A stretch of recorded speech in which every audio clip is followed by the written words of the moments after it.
In the dark shadows, in the white cold, fearlessly we search for knowledge new and old. We drink the strong spirits and read the ancient tomes. The order of the Abracast. We are the brave and the bold. This is the account of the family line of Abraham's son, Isaac. Abraham became the father of Isaac, and Isaac was 40 years old when he married Rebekah, daughter of Bethuel and Aramean from Padam Aram, the sister of Laban, the Aramean. Isaac prayed to the Lord on behalf of his wife because she was childless, and the Lord answered his prayer, and his wife Rebekah became pregnant. The two babies jostled each other within her, and she said, "Why is this happening to me?" So she went to inquire of the Lord, and the Lord said to her, "Two nations are in your womb, and two peoples from within you will be separated. One people will be stronger than the other, and the older will serve the younger." The Abracast. Occult, history, conspiracy, and violence.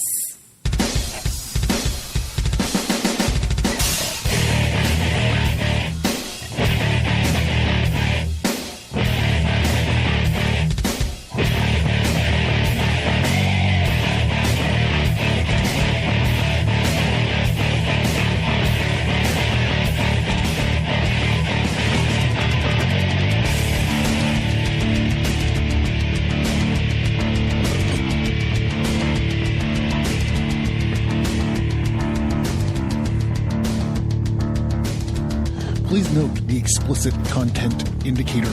This means that I use adult language. I do not speak in a humorless, public radio hushed monotone. I am excited and enthusiastic about the information that I present and the topics I discuss.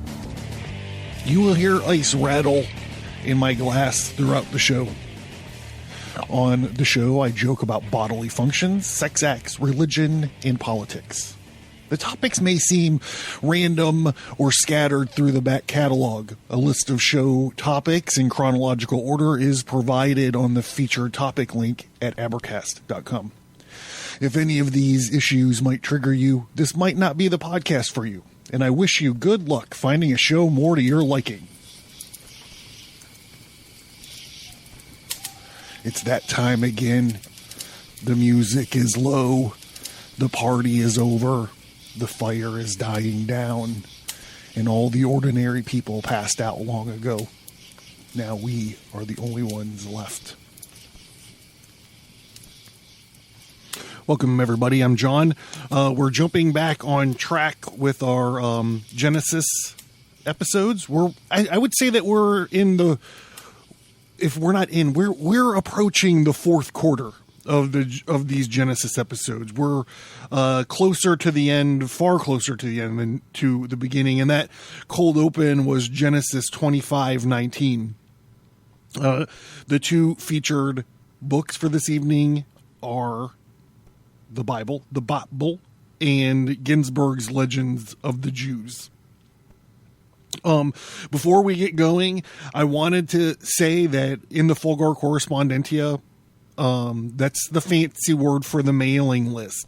If you sign into the mailing list, or if you're a supporter on Patreon or Subscribestar, you already have access to these things. But there is a brief Genesis timeline, according to me, on there, because I want to make sure, because we've been doing these Genesis episodes for so long, I want to make sure all the kind of pertinent information, or at least tidbits, are written down somewhere. So the updated Genesis timeline is in the Fulgar Correspondentia. And also, because we're getting into Jacob and Esau this evening, I think we're I don't know if we're going to get all the way through the beginning of it. Anyhow, because we're doing the Jacob and Esau, which is the classic wrong son blessing story that I've been kind of touching on as we've been going through Genesis, I've also did an infographic about the wrong son blessing / cursing that's happened so far. And so that's available for free for the Fulgar Correspondentia people.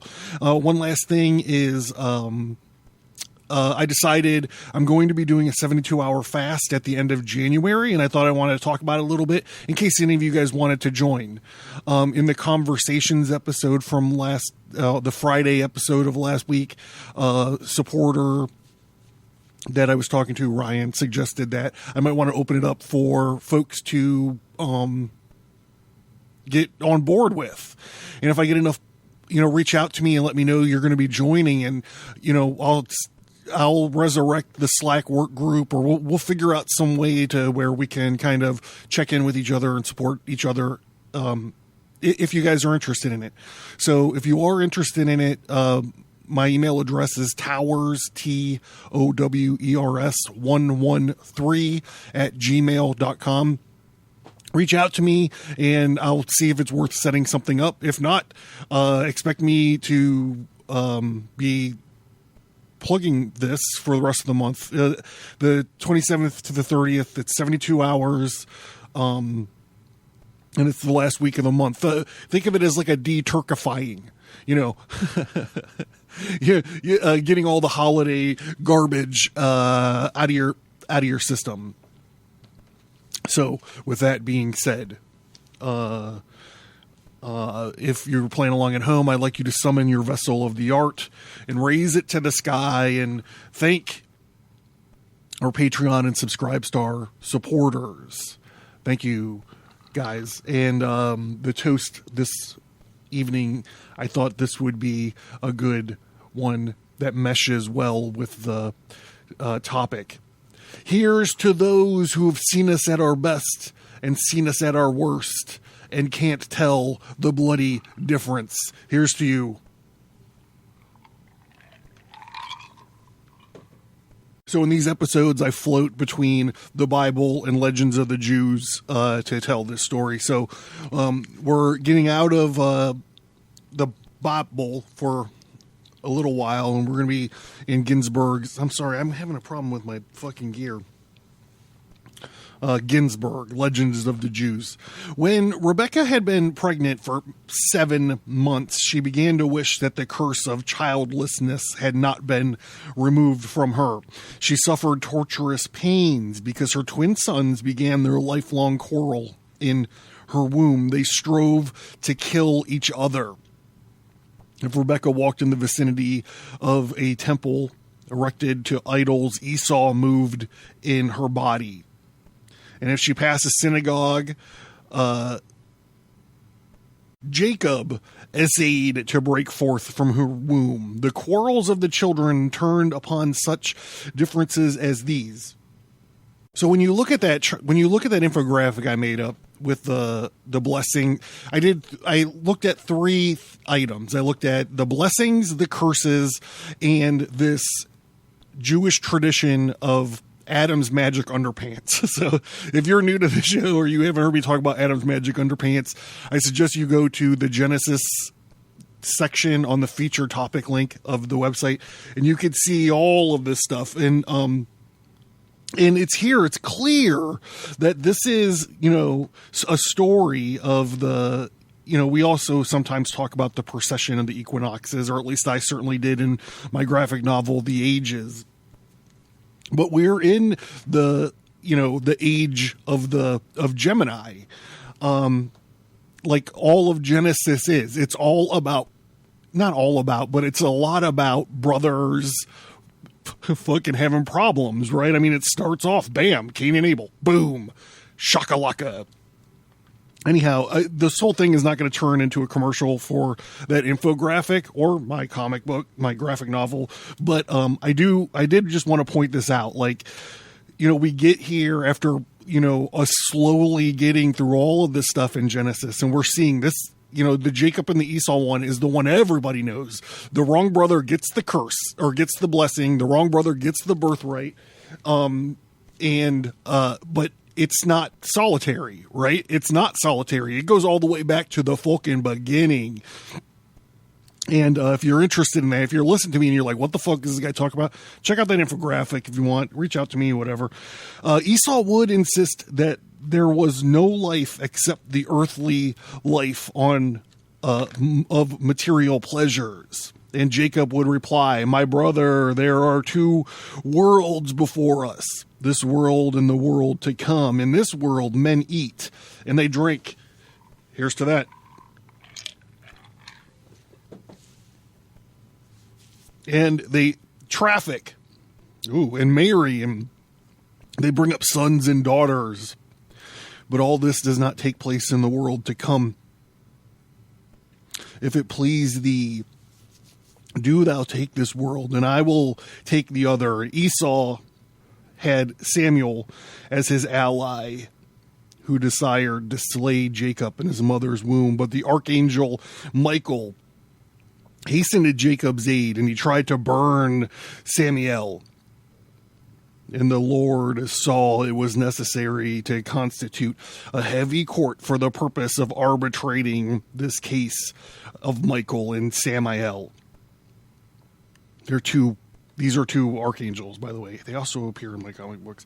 Even the quarrel between the two brothers regarding the birthright had its beginning before they emerged from the womb of their mother. Each desired to be the first to come into the world. It was only when Esau threatened to carry his point to the expense of his mother's life that Jacob gave way. Rebekah asked other women whether they too had suffered such pain during their pregnancy, and when they told her that they had not heard of a case like hers except the pregnancy of Nimrod's mother, she betook herself to Mount Moriah, where Shem and Eber had their Bet Ha Midrash. She requested them, as well as Abraham, to inquire of God what the cause of her dire suffering was. All right, so this Nimrod business, he actually shows up in that infographic. He's a common topic here. We talk about Nimrod, pops up all the time. The World War Z episode, the Tower of Babel episode, one of the American Sermon episodes. So he plays into this thing about the wrong person getting the blessing, the wrong son getting the blessing. So just go check it out if you're interested in how Nimrod fits into this. I like I said, I don't want to turn this whole thing into this because we're trying to deal with the story of Jacob and Esau. Shem replied, "My daughter, I confide a secret to thee. See to it that none finds it out. Two nations are in thy womb. And how should thy body contain them, seeing that the whole world will not be large enough for them to exist in it together peacefully? Two nations they are, each owing a world of its own. The one, the Torah, and the other, sin. From the one will spring Solomon, the builder of the temple. And from the other, Vespian, the destroyer thereof. And these two are what is needed to raise the number of nations to 70. There will never be in the same estate, and Esau will vaunt lords, while Jacob will bring forth prophets. And two, Esau has princes, and Jacob will have kings. They, Israel and Rome, are the two nations destined to be hated by all the world. One will exceed the other in strength. First, Esau will subjugate the whole world, but in the end, Jacob will rule over all. The order of the two will serve the younger, provide this one is of pure heart. Otherwise, the younger will be enslaved by the older." So, a few months ago, I did an infographic about the marriage of the kingly and the priestly pillars. And this is I believe it's called like my theory of Melchizedek, the Melchizedek theory. But that's kind of what he's talking about right here. And he even ties in the idea of Solomon's temple and the ideas of the princes and being different from the kings. And in that infographic, I trace that all the way back to Cain and Abel. So it's interesting. I swear to God, that's going to be the last time I bring these fucking infographics up. The circumstance connected with the birth of her twin sons were as remarkable as those during the period of Rebekah's pregnancy. Esau was the first to see the light of day, and with him all impurity came from the womb. Jacob was born clean and sweet of body. Esau was brought forth with hair, a beard, teeth, both front and back, and he was blood red, the sign of his future sanguinary nature. On the account of his ruddy appearance, he remained uncircumcised. Isaac, his father, feared that it was due to poor circulation of the blood, and he hesitated to perform this circumcision. He decided to wait until Esau should attain his 13th year, the age at which Ishmael had received the sign of the covenant. Remember, all this stuff was built on the foundation of fucking foreskins. It was all built on the foundation of loose dick skin. But when Esau grew up, he refused to give heed to his father's wish, and so he was left uncircumcised. The opposite of his brother in this, as in all respects. Jacob was born with the sign of the covenant upon his body. Wow, he was born without foreskin. A rare distinction. But Esau also bore a mark upon him at birth, the figure of a serpent, the symbol of all that is wicked and hated of God. And we're going to flip back to Genesis. This is 25. When the time came for her to give birth, they were twin boys in her womb. First to come out was red, and his whole body was like a hairy garment, so they named him Esau. After this, his brother came out with his hand grasping Esau's heel, so he was named Jacob. And Isaac was 60 years old when Rebekah gave birth to them. I just thought that was an interesting synergy. Back to Legends of the Jews. The names conferred upon the brothers are pregnant with meaning. So this is where I was like, his name was Jacob and he was grasping Esau's heel. What does that mean to me? Because I know the story so well. Later, I don't want to spoil the ending. Later, spoiler alert for the fucking Bible. But Jacob winds up wrestling this angel, and he does a pretty good job. And the angel seems to kind of get frustrated with how well Jacob's wrestling him. So he touches his leg. He touches his hip and like sprains his hip or does something to the tendons in his hip. I've illustrated this scene because I used to be a professional wrestler. So I've illustrated this scene numbers of times. Maybe I'll put that up on the Fulgore Correspondent here too. Maybe I'll find a good one. But he touches Jacob's hip and like fucks his hip up. It's like he Boston crabs Jacob and fucks his hip up. So I always wondered like what this means. So it's cool that Ginsberg gets into it. The older was called Esau because he was Asui, fully developed when he was born. And the name of the younger was given to him by God to point at some important event in the future of Israel by the numerical value of each letter. I shouldn't get it. I'm going to get into it. The first letter in Yaakov, Yad, is the value of 10. It stands for the Decalogue. In the second, Ayin, quality of 70 for the 70 elders and the leader of Israel. The third, Kaf, 100 for the temple, 100 ells in height. And the last is Bet for the 2 tables of stone. While Esau and Jacob were little, I don't know, they just got done telling us that Esau was born fully formed. Just he had all his fucking teeth and this weird hair and all this. Their characters could not be judged properly. They were like the myrtle and the thorn bush, which looked alike in the early stages of their growth, but they have attained full size. The myrtle is known by its fragrance, and the thorn bush known by its thorns. In their early childhood, both brothers went to the school, but when they reached their 13th year and were of age, their ways were parted, and Jacob continued his studies in the Bet Midrash of Shem and Eber, and Esau abandoned himself to idolatry.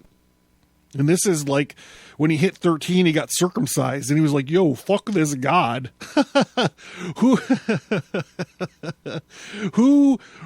What kind of crazy motherfucker be like, yo, you got to cut part of your dick off, son?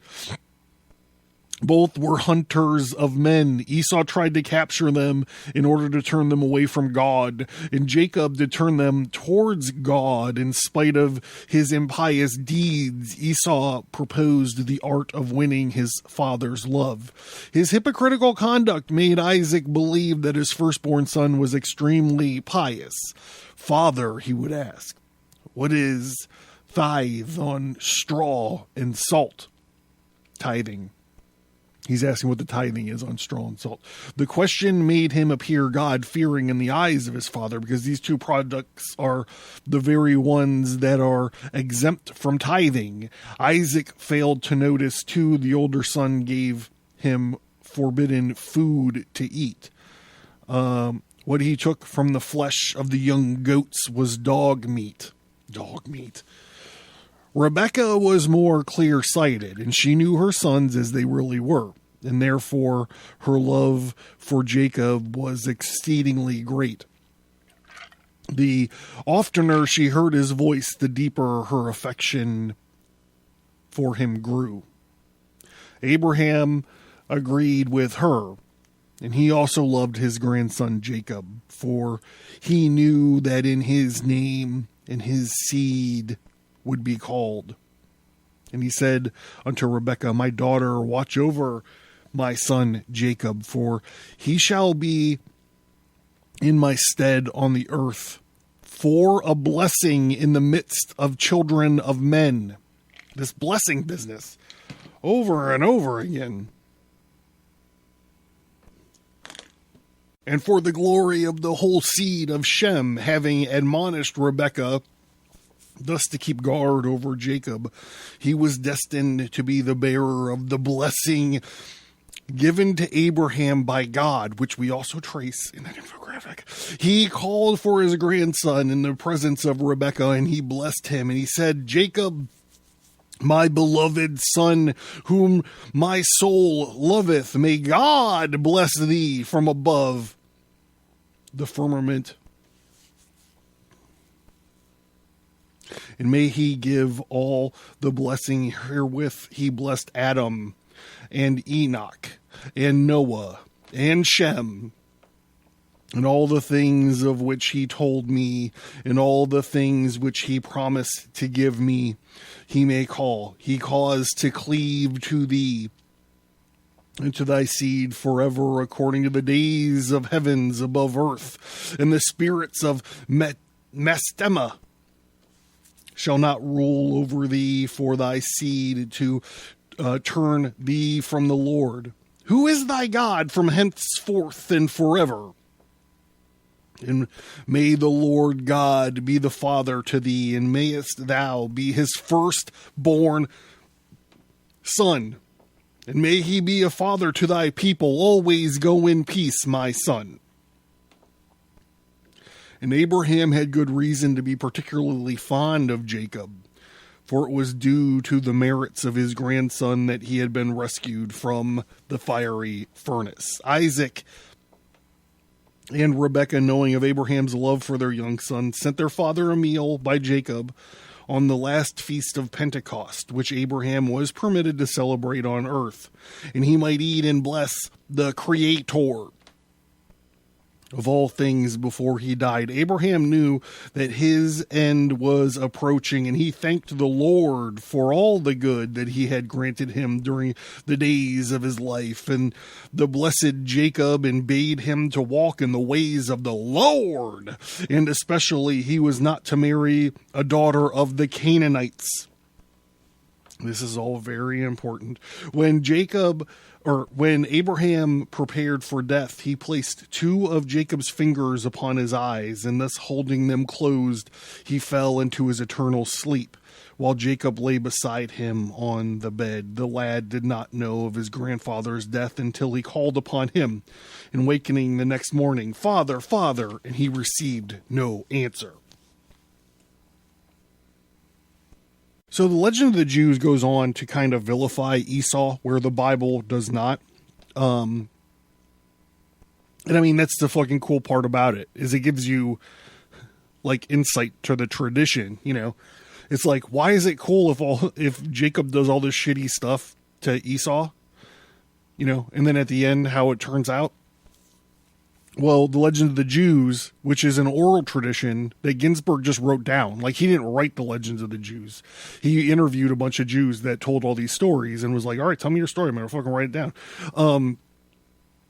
But, you know, they jump through hoops to make it cool they make it all right. They make it right for Jacob to do all these crazy things to Esau. And here's one of the bits that they do this to. And it's totally interesting to me. This is the story of the sale of Esau's birthright. Because remember, he was the first one out. So it's different. There's a blessing and a birthright. 2 different things. This is the sale of his birthright. And then Jacob's going to get his blessing later. Though Abraham reached the good old age beyond the limit of years vouchsafed later generations, he yet died 5 years before his allotted time. His intention was to let him live to be 180 years old, the same age as Isaac at his death. But on the account of Esau, God brought his life to an abrupt close. For some time, Esau had been pursuing his evil inclinations in secret. Finally, he dropped his mask, and on the day of Abraham's death, he was guilty of 5 crimes. 1, he ravished a betrothed maiden. 2, he committed murder.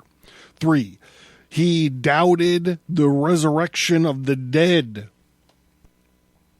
4, he scorned the birthright and denied God. Then, I guess this would be 5. Then the Lord said, this is still 4. Then the Lord said, I promised Abraham that he should go to his father in peace.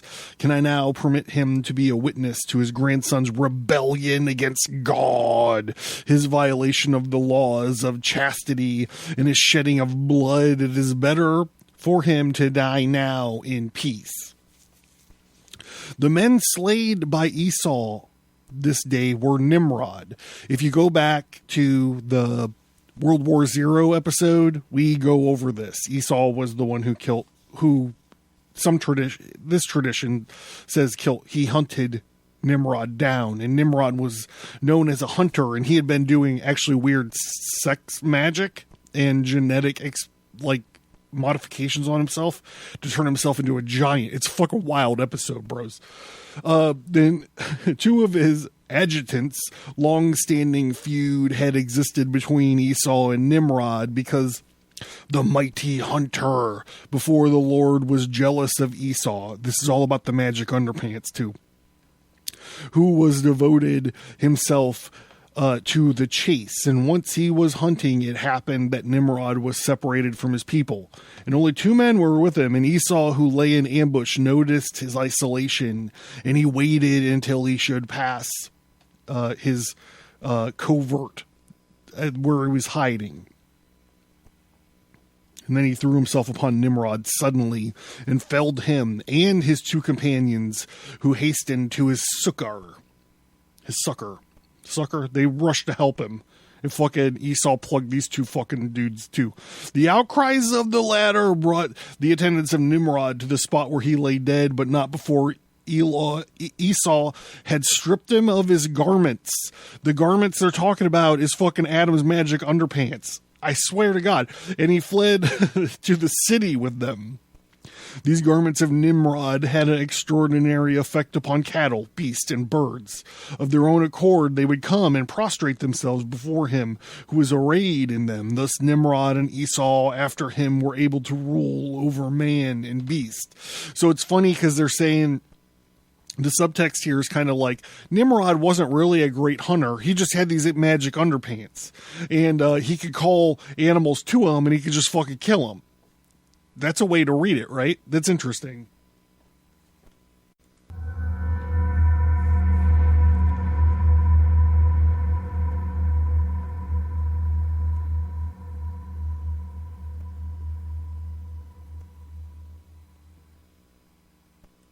Hey guys, I'm Abby. And I'm Shauna, and we're the hosts of a podcast called Anxious and Afraid. Do you love deep dives into true crime, The paranormal, strange history, conspiracies? Well, so do we, and each week we take turns surprising each other with whatever anxiety-inducing subject we are obsessed with that week. Tune in each week to hear Shauna mispronounce words. The guys on the lookout apparently asked for binoculars. Did I say that right? So the photos showed him and his colleague entertaining... Wait, am I saying it wrong? Yes! And listen in as Abby constantly asks too many questions. I was about to ask you a lot of questions, and I'm glad that you interrupted me. Continue. I would have told you to shut up. I don't know. I don't know what Stop I'm trying quizzing to me. do. Okay, you know, I did enough research. Let me just tell the damn story. Jesus. Continue. Episodes drop every Tuesday, available wherever you get your podcasts. And you can also find us at our website, anxiousandafraid.com. We're always looking for new friends, so don't forget to rate and subscribe. So this month on the Fulgar Correspondentia, just a fancy word for the mailing list. Since we're heading into the fourth quarter of our Genesis series, there's a little brief Genesis timeline, according to me, that's up there. Also, since we are going to be getting into Jacob and Esau, I finally sat down and started to work on a map of the wrong the wrong blessing idea that we've been running into pretty much this whole Genesis thing. Sat down and worked out some pretty cool details, so I think it's pretty cool. Also, as always, you can look at my latest up-to-date version of the tarot cards that I'm designing. All that if you just sign into the mailing list, all that bonus stuff. But the Fellow Craft episode on the Patreon and Subscribe Star this month, we're starting to look at and dissect the work of Milton William Cooper in an episode entitled The UFO Conspiracy Part 1. Learn more at abracast.com. Get bonus content by signing up for the mailing list. Get all that, plus many exclusive episodes by supporting the show at patreon.com or subscribestar.com.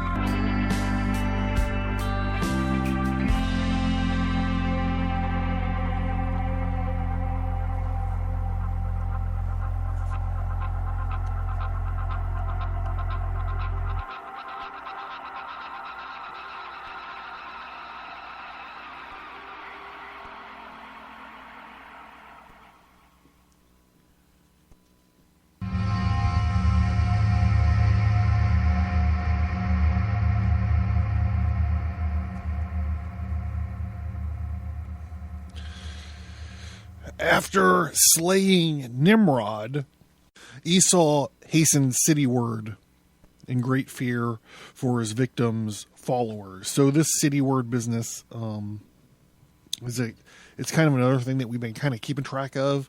The idea that this Judeo-Christian these Judean Christian religions are actually anti-civilization religions. So when Cain gets kicked out of Cain gets marked and cursed and banned, the first thing he does is he goes and he creates the first city. It's a city called Enoch. And so I don't really have enough thoughts together to try to cancel this all the way through, but I need to make a note of this because this fits right into it. Because if you look at the Tower of Babel, what was the Tower of Babel? It was basically a city within this one tower, and it was evil, according to God. And so God looks down and he goes, God damn it. If all these men can band together and do this, they can do anything. I need to divide them. So Shazam, like the lightning comes down and like they all, get their language confused and now they can't work together. And so the one city, the Tower of Babel turns into many smaller cities. The 9 cities of the plains, Sodom and Gomorrah and whatever, the plains, all the cities on the plains of Shinar. And they are all evil. We know that because Sodom and Gomorrah, the guys in Sodom and Gomorrah tried to gang rape a couple angels and they fucking burned the whole fucking place down. Here Esau is associated with one of these running to one of the cities. Tired and exhausted, he arrives home to find Jacob busy preparing a dish of lentils, and numerous male and female slaves were in Isaac's household. Nevertheless, Jacob was so simple and modest in his demeanor that if he came home late from the Bet Ha Midrash, he would disturb no one to prepare his meal, and he would go and do it himself. On this occasion, he was cooking lentils for his father to serve to him as his mourner's meal after the death of Abraham. Adam and Eve had eaten lentils after the murder of Abel, tying this whole story back to Cain and Abel, needlessly, I would think. And so hated the parents of Haran that when he perished in the fiery furnace, the reason that they were used for the mourner's meal was that the round lentil symbolizes death, and the lentil rolls so death, sorrow, and mourning constantly roll about among men from one to the other. It's a cycle. It's that dude from Happy Gilmore. What was his fucking name? Do you remember? We just did this in one of the Zarathustra episodes. In Happy Gilmore, Kevin Nealon played Gary Potter. Nice to have you on the tour. Oh, I feel a lot of good, solid energy coming off of you. Solid energy. Good. Great. Yeah. A lot of pressure. You got to harness in the good energy. You got to block out the bad energy. Harness energy, block bad. You got to feel the flow, Happy. You got to feel the flow. It's circular. It's like a carousel. You buy the ticket. You get on the horse. It goes up and down and around. It's circular. It's a circle with the music, with the flow.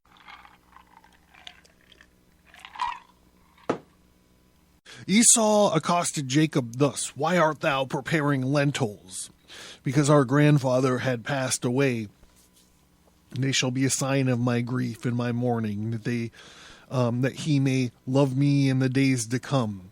Thou fool, dost thou really think it is possible that a man should come to life again after he's been dead and moldered in the grave?" He continued to taunt Jacob. "Why dost thou give thyself so much trouble? Lift up thine eyes, and thou wilt see that all men eat whatever comes to hand, fish, creeping and crawling creatures, swine's flesh, and all sorts of things like these. And thou vexedest myself about a dish of lentils." Jacob says, "But if we act like other men, what shall we do on the day of the Lord, the day on which the pious will receive their reward? When a herald like fucking Silver Surfer comes down and proclaims, 'Where is he that weigheth the deeds of men? Where is he that counteth?'" And Esau says, "Is there a future world? Or will the dead be called back to life? If it were so, why hath not Adam returned? Hast thou heard that Noah, through whom the world was raised anew, hath reappeared? Yea, Abraham, the friend of God, more beloved of him than any other man, hath he come to life again? And Jacob said, If thou art of the opinion that there is no future world, and that the dead do not rise to new life, then why dost thou want thy birthright? Just sell it to me now, while it is yet possible to do so. Once the Torah is revealed, it cannot be done. Verily, there is a future world in which the righteous receive their reward. And I tell thee this, lest thou say later I deceived thee. Jacob was little concerned about the double share of the inheritance that went with the birthright. What he thought of was priestly service, the priestly and the kingly, which was the prerogative of the firstborn in ancient times. Jacob was loath to have his impious brother Esau play the priest, he who despised all divine service. The scorn manifested by Esau for the resurrection of the dead he felt also for the promise of God to give a holy land to the seed of Abraham. He did not believe in it, and therefore he was willing to cede his birthright and his blessing attached thereto in exchange for a mess of pottage. In addition, Jacob paid him in coin, and besides, he gave him what was more than money: the wonderful sword of Methuselah. Methuselah was this character. He was like the oldest dude. Enoch, so Methuselah was Enoch was Methuselah's son. Methuselah was like the oldest dude ever. And Enoch was a guy who got translated into heaven, and they gave him like this angelic power armor, and they turned him into an angel. They turned him into the archangel Metatron, who was, according to Jewish tradition, the most powerful archangel in the universe. And there's stories to kind of bolster and back that up. And when I did the episode called I think it was the terrifying angels of Genesis, I mentioned Metatron. And some YouTube watcher was like, no, that's wrong.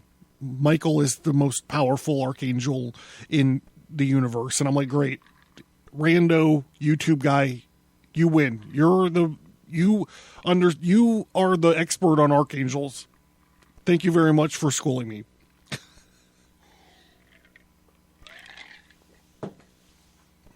So back to the sword, the wonderful sword of Methuselah, which Isaac had inherited from Abraham and bestowed upon Jacob. And Esau made game of Jacob. He invited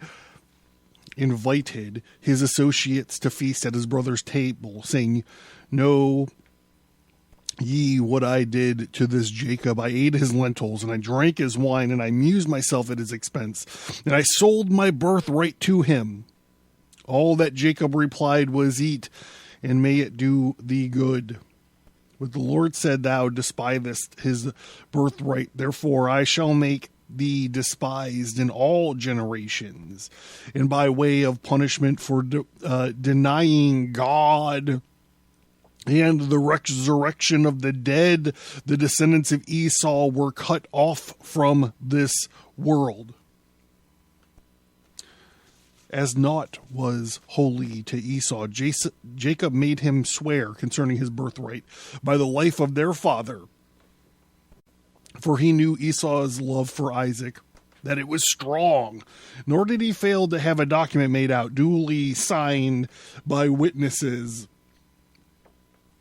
setting forth that Esau had sold the birthright together with his claim on the place of the cave of Machpelah. We know what that's all. We know what the cave of Machpelah holds. Though no blame can attach to Jacob for all this, yet he secured the birthright from him by cunning, and therefore the descendants of Jacob had to serve the descendants of Esau. Not so fast, bitch. All right. This actually, I plan to go a little bit longer, but this is actually a perfect place to switch. This is a perfect place to stop. So, yeah. So I'm John. This is the Abercast. Hey, God, there's so much information in that featured topic link about this stuff that we're talking about now. There's like an overlap because in the Midrash tradition or in the Jewish tradition or with the Ginsberg's books, all of these like early patriarchs and stuff survive so long. So there's a lot more chances of interaction between this. This is why it's like we have the Tower of Babel, which seems like it's like one thing, and then World War Z, which seems like it's something that happens like 100 years later or 200 years later. How long does it take to build a rock fucking city? I don't know. And then also we go down all these stories and like Esau is alive at the same time as Nimrod, and Nimrod's already been through the Tower of Babel and the World War Z and the and then he's still there to get hunted by Esau. So, there's a lot of stuff. So I just want to keep plugging that feature topic link. I get various questions like, why are your episodes so spread out and everything? And it's like, because I can't dedicate fucking 3 months to one fucking topic, and we do deep dives here. So I try to bring that out and prepare everybody for it, and just point them to the feature topic link, which is never more than I used to say it's never more than an hour, or it's never more than a week out of date, but it's never more than a month out of date. Okay.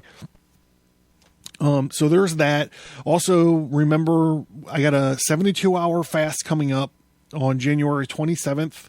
If you guys want to jump in on it, shoot me a text message and we'll figure out a way to share our misery and our experience while going through it. And I'll remember the UFO conspiracy part 1 episode, Fellowcraft episode on Patreon and Subscribestar. And that's all I got to say. I'm done. I'm going to let everybody else tell you all the other shit to do. Thank you guys so much for all your support, and thank you for listening, and bye.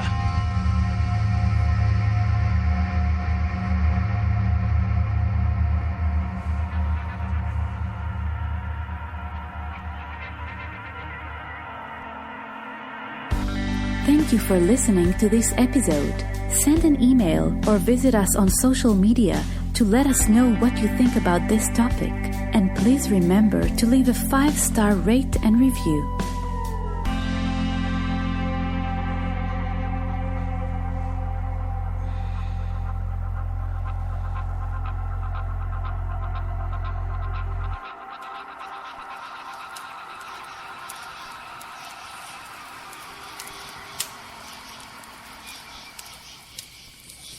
Hey, did you learn something? Did you laugh? Supporting me is a way for you to be a part of the Abercast and ensure its growth and sustainability. It also means I can create a normal schedule for shows and bonus shows, as well as the exclusive Fellowcraft episodes. By supporting the show, you are not only a listener, but you are a part of the show. You supporting the show gives me a way to offer fun rewards as a thank you for showing your appreciation and support for our projects. Do you have an idea for a reward that you don't see? Let me know. My supporters are my partners. I currently pay for you to listen to the Abercast. Not only do I pay the hosting bills out of my own pocket, I volunteer my time and talent to each and every episode of the Abercast.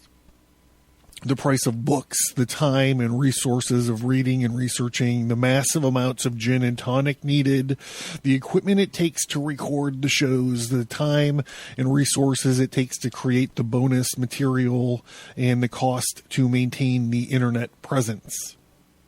Is it worth your support? I don't know. I'm proud of the Abercast, and I feel like I'm improving all the time. In addition, to creating the show that you dig and that you are excited about. I also have a full-time commitment and other obligations. So why financial support?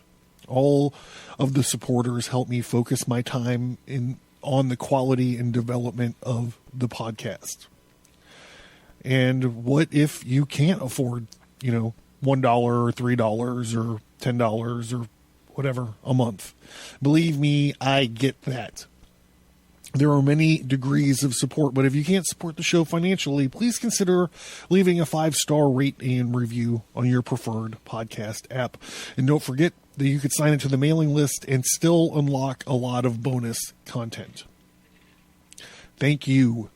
I cannot put into words how much it means to me that you listen to the show each time I post a new episode. Your feedback, support, and love of the stories that we talk about here is what keeps me going.